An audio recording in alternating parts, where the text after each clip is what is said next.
All right, and here we are for part 2, the backyard. Part 2. Part 2. That's not how you say that. I don't even know how to say it. Okay. Good joke, good joke. Hard dose. Hard dose. So there were a lot of huge trees back here, and the sad thing was they lost a lot of shade. So we're trying to replenish and give them some of that back as soon as we can, and we'll talk about that in a minute. But all of this was not really planted. There was a fence post about here.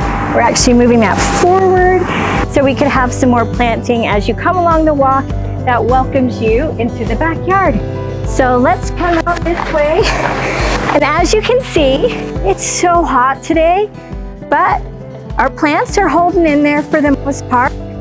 This is a columbine, which likes to have some shade at a point, which it will get at a point. But again, we're looking at the end goal here. So I have to look even a couple years from now at what things are gonna look like and what sun exposure is gonna be like. And so, a little hot, but he's okay. We've got lots of new growth. I think he's gonna transition nicely. As we come in through here, we have some fun stuff. Cameron, do you know what this is? No, Jessica, what is it? The Baptisia. A false indigo? That's right. What color is it? Yellow. Wait, it's not indigo? No, it's Weird. yellow, and these are available at Progressive Plants. No.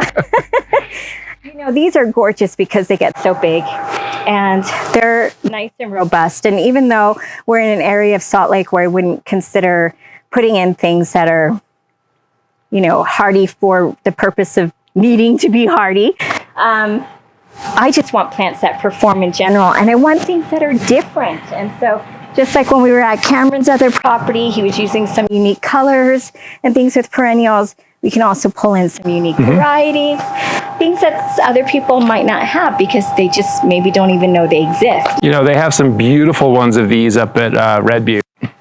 They were blooming. They were really gorgeous. Time to tour, right? Yeah, and that color is going to be really good looking with the, I'm assuming that's an orange rocket. This is an orange rocket, and I love these Barberries so much because the color, when you look them up online, you're like, whoa, that must be doctored. It's not. They're just, and the more sun they get, the brighter they are. We've got this beautiful Japanese maple that was actually here. This is one of the things that got to stay. And it was really fun for me to plan around it. I hate having a Japanese maple by itself. I feel like it always needs a friend. So we added this cute little guy also to just contrast some color.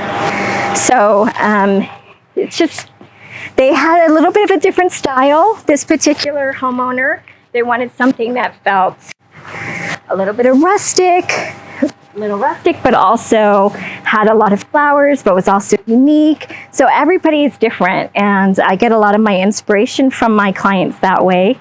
We also brought in some white ground roses or shrub roses because white is such a bold, bright color, and it really brings a lot of attention to this space in particular. Yeah, well, I like how bright it's going to be up against like the darker rock mulch on here, and then with the conifer behind it, it looks like it's going to just be like a really just wonderful situation here because it's just going to accentuate the blue color of the Fat Albert spruce that you've got here.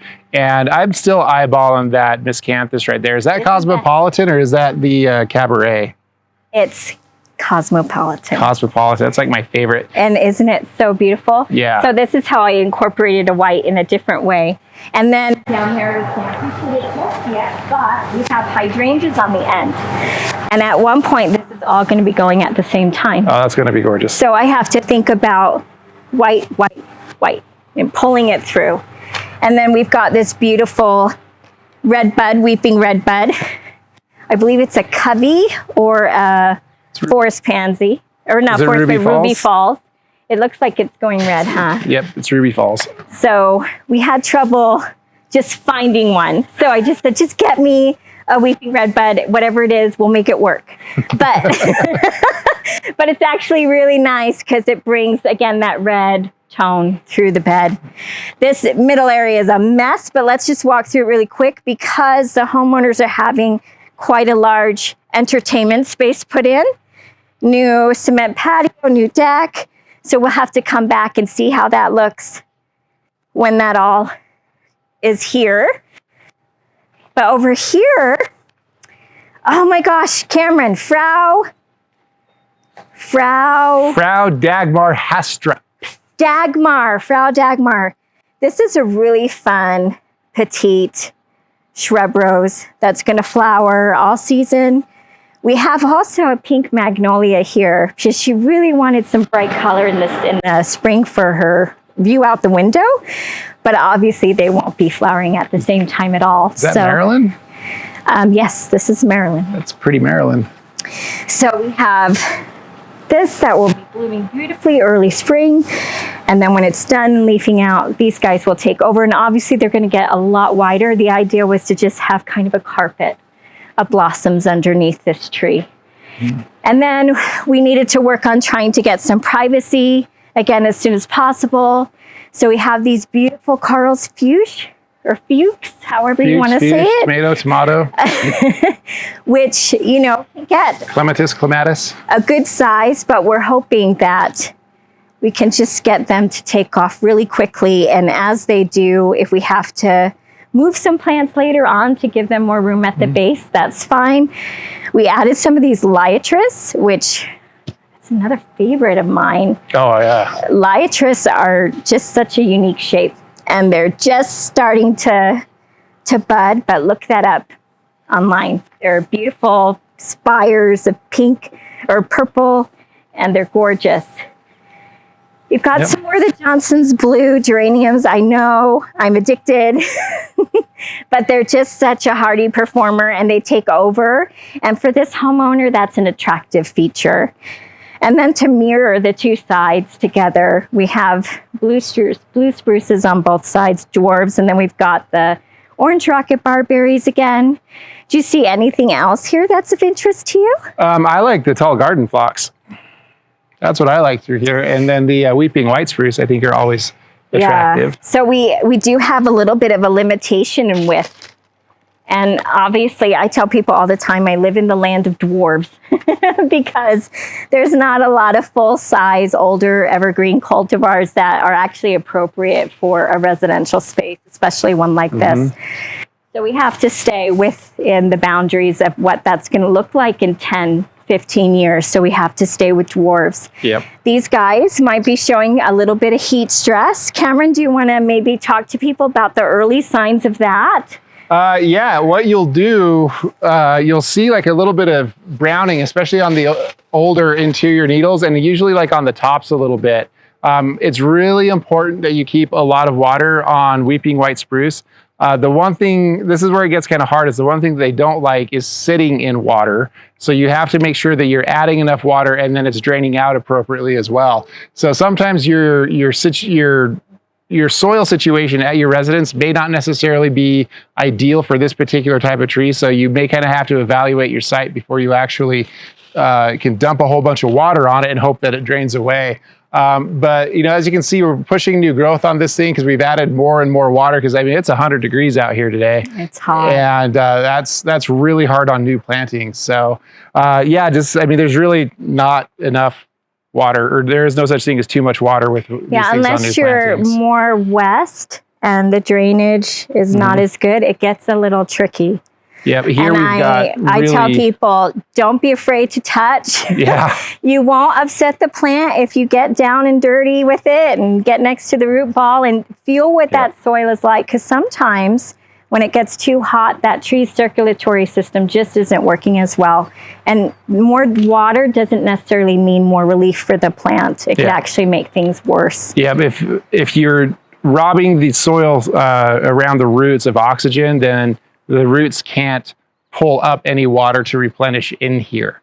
So that's why it's important to have a well-drained situation. And here we are pretty much in Sugar House, where the soil is actually pretty porous anyway. So we don't really have to worry about overwatering too much in this particular situation. Yeah, especially where we have a little bit of a raised bed situation as well. We've got these guys over here that are looking pretty stressed. And, you know, I think it's important to point out that this is a reality, especially when you're putting in plants in this kind of weather. It's a reality no matter what. Some trees just struggle to transplant, but this is, again, a situation where you have to watch these guys really closely. I'm going to be getting my hands down by the drip heads and assessing how much water and moisture is there, and see if this is something that the tree can pull itself out of maybe over time, or if it's something we can do on our end to encourage proper growth and transitioning. But yeah, and then I figured while we're still here, these are actually a lot of the homeowners' transplants that just got moved. And so some of the hostas are looking a little sad. But as that western sun moves over this garage here, which is brand new, they'll get all the shade that they need. And I think for transplants, they're looking pretty good. This guy is a really beautiful maple tree. Maples are an issue because we see autumn blaze so much. Yeah. What's the problem with autumn blaze, Cameron? They're a terrible tree. No, the autumn blaze maple works okay in the correct locations.